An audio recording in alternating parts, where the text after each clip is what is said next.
Bon, je vais parler de rêve, puis c'est suffisant pour que certains puissent associer un genre de chien, un chien qui aboie après la caravane.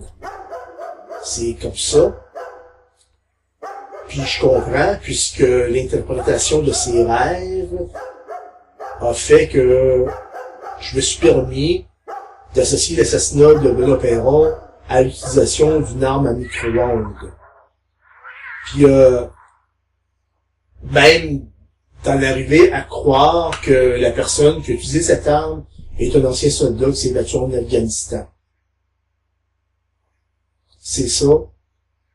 J'ai expliqué les raisons pourquoi j'en suis arrivé à affirmer ces propos.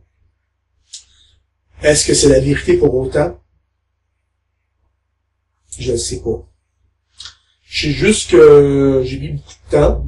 Si jamais j'apprenais que le temps que j'ai mis a servi à vous transmettre des mensonges, je me considérais comme un fou. OK. Si j'apprenais que mon travail s'avère être une vérité, je me considérais aussi comme un fou. Ça fait que, d'un côté ou de l'autre, je suis un fou. C'est comme ça. Excusez-moi, je dois prendre un petit arrêt. J'ai encore été écœuré de berger allemand du voisin.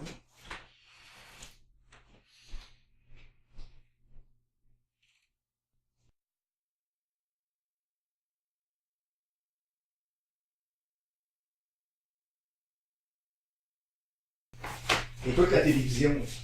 Tu vois, le DVD de Vagabond. Tu trouves ça correct, hein? Bouge pas. Bouge plus.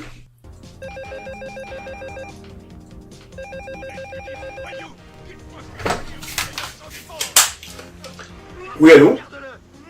Ok, ouais, Madame Birzbois, ouais, je vais vous y replacer, ouais, qu'est-ce que je peux faire pour vous?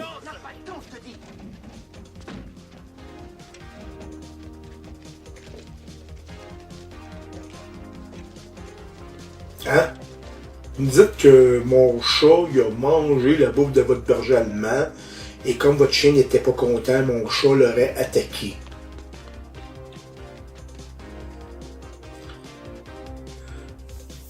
Ok, ben parce que je suis désolé, là, mais c'est un peu bizarre votre histoire, parce que mon chat, il est pas sorti de la journée. Actuellement, il écoute Vagabond dans son salon. Nick est en danger. Pressez-vous, je vous en supplie. Nick... Ah, Vagabond, vous connaissez pas? C'est un genre de rin-tintin avec du contenu canadien. Pas Milou de Tintin, mais rin-tintin. Donc, tout le monde connaît rin-tintin, pas vous. Bon, c'est pas grave. Pour venir au chat, je crois que vous avez vu celui des voisins de l'autre côté. C'est un chat qui ressemble beaucoup au mien. Puis moi je pense que c'est probablement lui qui a attaqué votre berger allemand, pas le mien. Parce que le mien, comme je vous dis, il est pas sorti de la journée. Puis je parle des voisins, là, c'est pas grave, là. Sauf c'est des tabarnaks de bizarres, ils boivent de la drôle de bière, ils écoutent des chansons en français qui passeront jamais à la voix, à Penelope McQuaid, ou encore à la Fourreur. Ou le Fourreur, là, c'est pas grave, ok. Le Fourreur ou la Fourreur, là. Bon, on se comprend. Ok, bon, disons que s'il écoutait plus de musique en anglais, l'été, là, il aurait l'air un peu plus normal puis civilisé. Ben comme ça, c'est comme ça, là, les gens ne veulent pas s'adapter au Québec moderne. Ça fait que moi, personnellement, ces voisins-là, je préfère rester loin. Puis, ouais, tu avais raison. Il y a de même un qui semble s'intéresser aux vaches, à ce que j'ai entendu dire. Aux vaches, ouais. Non, ils boivent pas de lait. Je pense qu'il parlait de vaches par rapport à des champignons, je sais pas trop quoi, des vaches malades ou hein?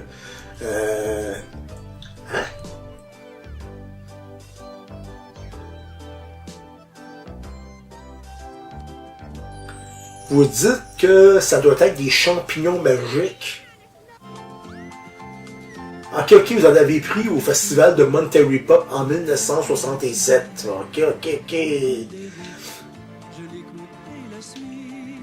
Intéressant. Ouais.